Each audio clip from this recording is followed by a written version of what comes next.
Good morning बच्चों। मैं श्रद्धा inter college से इस्लाम सर। आज हम बात करेंगे कक्षा 9 के फिजिक्स का पहला चैप्टर गति।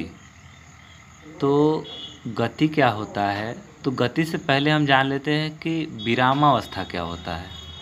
तो हम मान लेते हैं कि यह पेन है और यह पेन पर यदि बल नहीं लगाएंगे तो यह आज भी यहीं पर है और कल भी यहीं पर रहेगा। तो समय तो बीत गया लेकिन इस वस्तु की स्थिति में कोई परिवर्तन नहीं हुआ।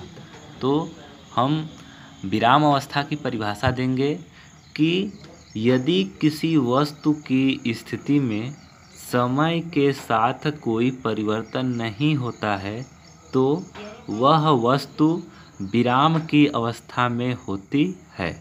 जैसे मेज पर रखी पुस्तक, मकान इत्यादि।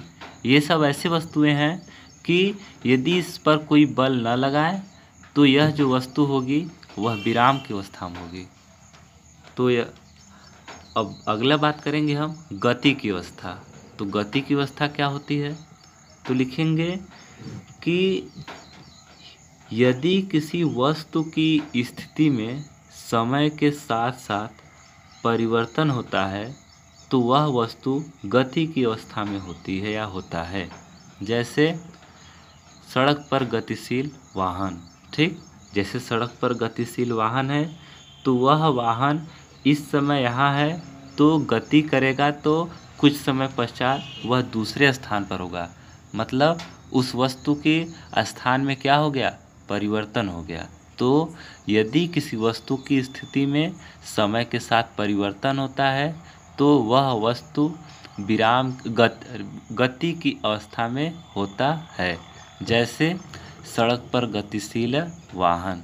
अब बात करते हैं हम दूरी की। तो दूरी क्या होता है, तो किसी गतिमान वस्तु द्वारा एकांक समय में तय की गई रास्ते की लंबाई को दूरी कहते हैं।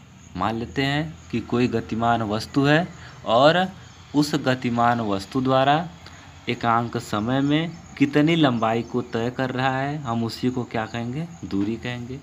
दूरी का मात्रक मीटर होता है तथा दूरी एक अदिश राशि होती है। अब हम बात करेंगे विस्थापन की कि विस्थापन क्या होता है। तो देखिए, विस्थापन की परिभाषा होती है कि किसी गतिमान वस्तु के अंतिम तथा प्रारंभिक स्थितियों के बीच के अंतर को विस्थापन कहते हैं। इसका मात्रक मीटर होता है। यह एक सदिश राशि होती है। अब रह गई बात, दूरी तो अदिश राशि है लेकिन विस्थापन क्या है, सदिश राशि। तो इसका मतलब है कि दूरी को व्यक्त करने के लिए केवल संख्यात्मक मान की आवश्यकता होगी, हमें दिशा की आवश्यकता नहीं होगी, इसलिए दूरी अदिश राशि है। जबकि विस्थापन को व्यक्त करने के लिए हमें संख्यात्मक मान के साथ साथ दिशा की भी आवश्यकता होगी, इसलिए यह एक सदिश राशि है। तो यह हो गया विस्थापन और दूरी, ठीक ना। अब कुछ नोट पॉइंट्स इसके आप ध्यान रखेंगे। जैसे में यहाँ पर देखिए, यहाँ पर इसका मतलब क्या है, नोट पॉइंट 1 है कि दूरी का मान जो होता है वह सदैव धनात्मक होता है, ठीक ना। यदि आप गति करेंगे तो गति के दौरान जो दूरी होगा उसका मान सदैव क्या होगा, धनात्मक। जबकि विस्थापन का मान धनात्मक भी होगा, ऋणात्मक भी होगा तथा शून्य भी होगा। आप सोचेंगे कि गति किए फिर भी विस्थापन शून्य कैसे हो जाएगा, तो हम मान लेते हैं कि यह एक गोलाकार मतलब वृत्तानुमा रोड है, ठीक ना। और इस रोड से हम इस बिंदु से गति प्रारंभ कर फिर इस बिंदु पर आकर रुक जाते हैं। तो अगर मान लेते हैं यहाँ से यहाँ की दूरी 300 मीटर है तो दूरी का मान तो हो गया 300 मीटर, ठीक ना। लेकिन जहाँ से चलना प्रारंभ करते हैं यदि उसी स्थान पर आकर रुक जाते हैं तो इस स्थिति में जो विस्थापन का मान होता है वह 0 हो जाता है। तो हमारे बात को ध्यान समझिए कि यदि हम किसी वस्तु से 2 किलोमीटर, किसी स्थान से 2 किलोमीटर की दूरी तय किए और 2 किलोमीटर की दूरी तय करने के बाद पुनः हम उसी स्थान पर आकर रुक गए जहाँ से गति करना प्रारंभ किए थे, तो वहाँ पर दूरी का तो मान होगा, परंतु विस्थापन का मान कितना होगा? 0 होगा। और नोट पॉइंट 2 ये ध्यान रखिएगा कि दूरी का मान विस्थापन के मान के या तो बराबर होता है या फिर विस्थापन से बड़ा होता है। उसको हम सिंबल में लिखे हैं कि दूरी ग्रेटर इक्वल विस्थापन। इसका मतलब कि दूरी का जो मान होगा या तो विस्थापन के मान के बराबर होगा या तो दूरी बड़ा होगा और विस्थापन क्या होगा? छोटा होगा। ठीक ना? जैसे देखिए दूरी और विस्थापन में अंतर ऐसे भी समझ सकते हैं आप कि हम मान लेते हैं कि हम यह कोई ग्राफ है और यह ग्राफ का एक्स अक्ष है और यह ग्राफ का वाई अक्ष है। पहले हम 2 मीटर की दूरी तय किए वाई अक्ष पर, तो यहाँ गए, तो यहाँ के बीच की दूरी कितनी हो गई? 2 मीटर। फिर इधर से हम दाएं ओर मुड़े तो इधर गए 3 मीटर। फिर हम बाएं ओर मुड़े तो इधर आए 2 मीटर।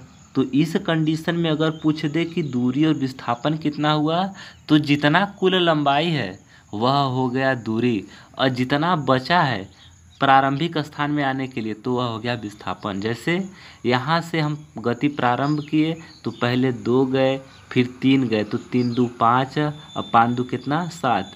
तो दूरी का जो मान है वह कुल कितना हो गया? 7 मीटर। लेकिन विस्थापन तो यहाँ से यहाँ के बीच की दूरी कितनी बची? 3 मीटर। तो इसका विस्थापन कितना हो गया? 3 मीटर। तो यह हो गया दूरी तथा विस्थापन में अंतर। आप समझ जाएंगे कि दूरी का मतलब कि जितना गति किए पूरा, और विस्थापन का मतलब कि प्रारंभिक स्थान में आने में कितना दूरी भी बचा है, या देखिए यह अंतिम स्थिति और यह प्रारंभिक स्थिति, इसी के बीच की जो दूरी है उसी को हम क्या कहते हैं? विस्थापन। या अंतर होता है उसी को क्या कहते हैं हम? विस्थापन। अब हम बात करते हैं चाल की। तो यदि कोई वस्तु गतिमान है तो वह फिक्स है कि समय के साथ दूरी तय करेगा। तो किसी गतिमान वस्तु द्वारा एकांक समय में चली गई दूरी को चाल कहते हैं। इसे एस से प्रदर्शित करते हैं और सूत्र होता है चाल बराबर दूरी बटे समय। चाल को एस दर्शाते हैं, दूरी को डी डिस्टेंस होता है, टाइम समय टी होगा। ठीक ना? चाल का मात्रक मीटर प्रति सेकेंड होता है। ठीक, और यह एक अदिश राशि होती है। ठीक, अब बात करते हैं हम कि वेग किसे कहते हैं। तो वेग दूरी में वेग में बस अंतर इतना है कि जो दूरी होगा वह चाल में होगा और जो विस्थापन होगा वह वेग में होगा।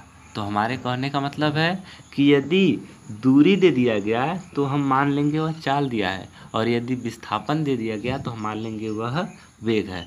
और ध्यान सुनिए, चाल अदिश राशि है। इसका मतलब कि चाल को दर्शाने के लिए हमें केवल परिमाप की आवश्यकता होगी, मतलब संख्यात्मक मान की। इसकी आवश्यकता नहीं होगी कि वह किस दिशा में कितनी दूरी गति किया। अब बात करते हैं हम वेग की। तो वेग किसे कहते हैं? तो वेग वेलोसिटी होता है। तो किसी गतिमान वस्तु द्वारा दिए गए समय में तय किए गए विस्थापन को वेग कहते हैं। इसको भी से प्रदर्शित करते हैं, अर्थात वेग बराबर विस्थापन बटे समय। विस्थापन को एस से, डी से भी दर्शाया जाता है, डिस्प्लेसमेंट होता है, और समय को किससे? टी से। तो वेग देखिए, किसी गतिमान वस्तु द्वारा दिए गए समय में तय किए गए विस्थापन को क्या कहते हैं? वेग कहते हैं। इसे भी से प्रदर्शित करते हैं, अर्थात वेग बराबर विस्थापन बटे समय। वेग का विस्थापन का मात्रक मीटर, समय का मात्रक सेकेंड, तो वेग का मात्रक मीटर प्रति सेकेंड होता है।